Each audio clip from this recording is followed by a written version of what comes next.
Kolkata R G medical college and హాస్పిటల్లో 31 ఏళ్ల వైద్యురాలిపై అత్యాచారం హత్య ఘటన యావత్ దేశాన్ని షాక్కి గురిచేస్తుంది. ఈ ఘటనలో బాధితురాలికి న్యాయం జరగాలని డాక్టర్లు, సాధారణ ప్రజలు ఆందోళన నిర్వహిస్తున్నారు. ఈ కేసును సుప్రీంకోర్టు సుమోటోగా స్వీకరించి ఈరోజు విచారించింది. చీఫ్ జస్టిస్ చంద్రచూడ్ ఆధ్వర్యంలోని త్రిసభ్య ధర్మాసనం బెంగాల్ ప్రభుత్వం నిర్లక్ష్యం, పోలీసుల అలసత్వంపై విరుచుకుపడింది. ఇదిలా ఉంటే డాక్టర్లు, ఆసుపత్రుల భద్రత కోసం జాతీయ టాస్క్ ఫోర్స్ ఏర్పాటు చేయనున్నట్లు సుప్రీంకోర్టు పేర్కొంది. ఉత్తర్వులు వెలువడిన తేదీ నుంచి 3 వారాల్లోగా మధ్యంతర నివేదికను, 2 నెలల్లో తుది నివేదికను సమర్పించాలని నేషనల్ టాస్క్ ఫోర్స్ని ఆదేశించినట్లు కోర్టు పేర్కొంది.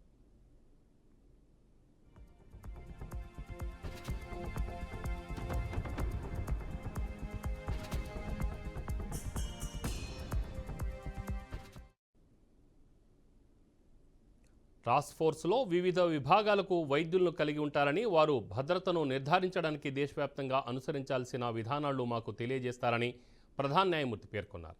దేశవ్యాప్తంగా ఉన్న వైద్యుల భద్రత, రక్షణను నిర్ధారించడానికి మేము ఇక్కడ ఉన్నామని చంద్రచూడ్ అన్నారు. ఇది అత్యున్నత జాతీయ ఆందోళనకరంగా అభివర్ణించారు. దేశం మరో అత్యాచారం, హత్య కోసం వేచి ఉండదని ఆయన అన్నారు. న్యాయమూర్తులు జేబీ పార్దీవాలా మరియు మనోజ్ మిశ్రాలతో కూడిన ధర్మాసనం మాజీ ప్రిన్సిపాల్ డాక్టర్ సందీప్ ఘోష్పై ఎలాంటి చర్యలు తీసుకోవాలని అనుకుంటున్నారని తృణమూల్ కాంగ్రెస్ నేతృత్వంలోని బెంగాల్ ప్రభుత్వాన్ని కోరింది.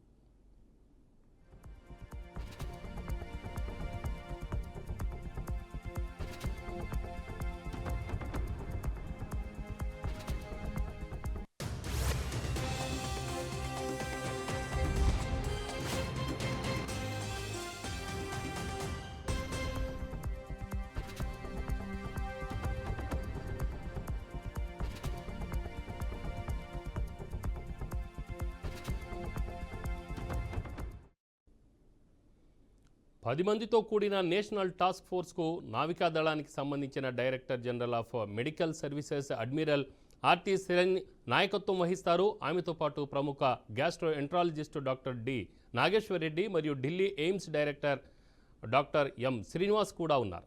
టాస్క్ ఫోర్స్లో నిమాన్స్ బెంగళూరు నుంచి డాక్టర్ త్రిమామూర్తి, ఎయిమ్స్ జోధ్పూర్ నుంచి డాక్టర్ గోవర్ధన్ దత్ పూరి, ఢిల్లీ గంగారాం హాస్పిటల్ నుంచి డాక్టర్ సౌమిక్రా రావత్, ప్రముఖ medical university vice chancellor professor Anita Saxena, JJ group of hospitals నుండి డాక్టర్ పల్లవి సావ్లే, గుర్గాంలోని ప్యారిస్ హాస్పిటల్ నుంచి డాక్టర్ పద్మశ్రీ వాస్తవ సభ్యులుగా ఉన్నారు.